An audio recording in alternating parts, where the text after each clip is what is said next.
Unless you tell me, I cannot help. Yes, I know that, she said very quietly. It isn't easy for me, Mr. Monk.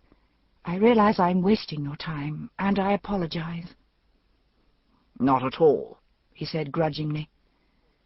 She looked up, her face pale, but a flash of humor in her eyes. She made a tremendous effort. My sister has been molested, Mr. Monk. I wish to know who was responsible. So it wasn't a petty matter, after all. I'm sorry, he said gently, and he meant it. He didn't need to ask why she hadn't called the police. The thought of making such a thing public would crush most people beyond bearing. Society's judgment of a woman who had been sexually assaulted, to whatever degree, was anything from prurient curiosity to the conviction that in some way she must have warranted such a fate. Even the woman herself, regardless of the circumstances, frequently felt that in some unknown way she was to blame, and that such things didn't happen to the innocent. Perhaps it was people's way of coping with the horror it engendered, the fear that they might become similar victims. If it were in some way the woman's own fault, then it could be avoided by the just and the careful. The answer was simple. I wish you to find out who it was, Mr. Monk, she said again, looking at him earnestly. And if I do, Mrs. Penrose, he asked, have you thought what you will do then? I assume from the fact that you haven't called the police that you do not wish to prosecute. The fair skin of her face became even paler. No, of course not, she said huskily. You must be aware of what such a court case would be like. I think it might be even worse than the event, terrible as that must have been. She shook her head. No, absolutely not.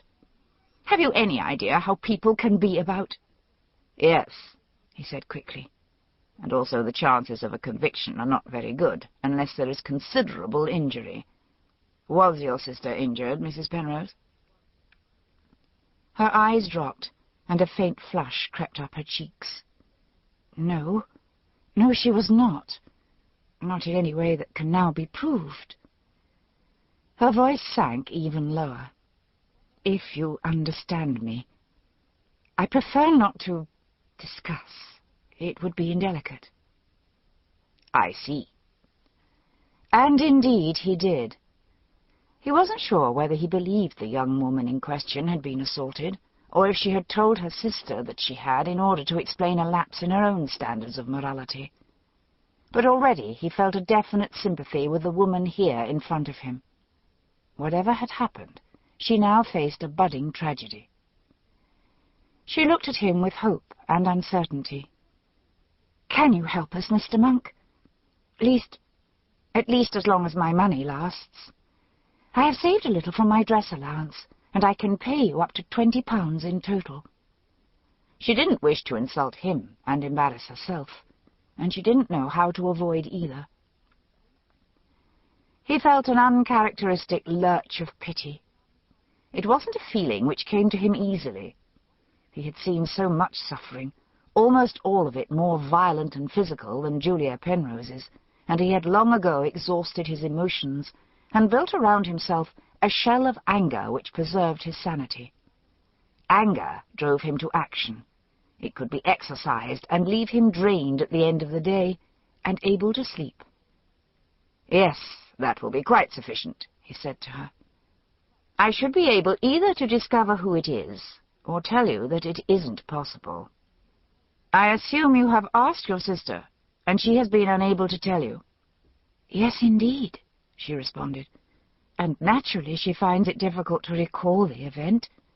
Nature assists us in putting from our minds that which is too dreadful to bear. I know, he said, with a harsh, biting humor she would never comprehend. It was barely a year ago, in the summer of 1856, just at the close of the war in the Crimea, that he had been involved in a coaching accident and woken in the narrow grey cot of a hospital, cold with terror that it might be the workhouse, and knowing nothing of himself at all, not even his name. Certainly it was the crack to his head which had brought it on, but as fragments of memory had returned, Snatches here and there, there was still a black horror which held most of it from him, a dread of learning the unbearable. Piece by piece, he had rediscovered something of himself. Still, most of it was unknown, guessed at, not remembered. Much of it had hurt him. The man who emerged wasn't easy to like, and he still felt a dark fear about things he might yet discover. Acts of ruthlessness, ambition, brilliance without mercy. Yes, he knew all about the need to forget what the mind or the heart couldn't cope with.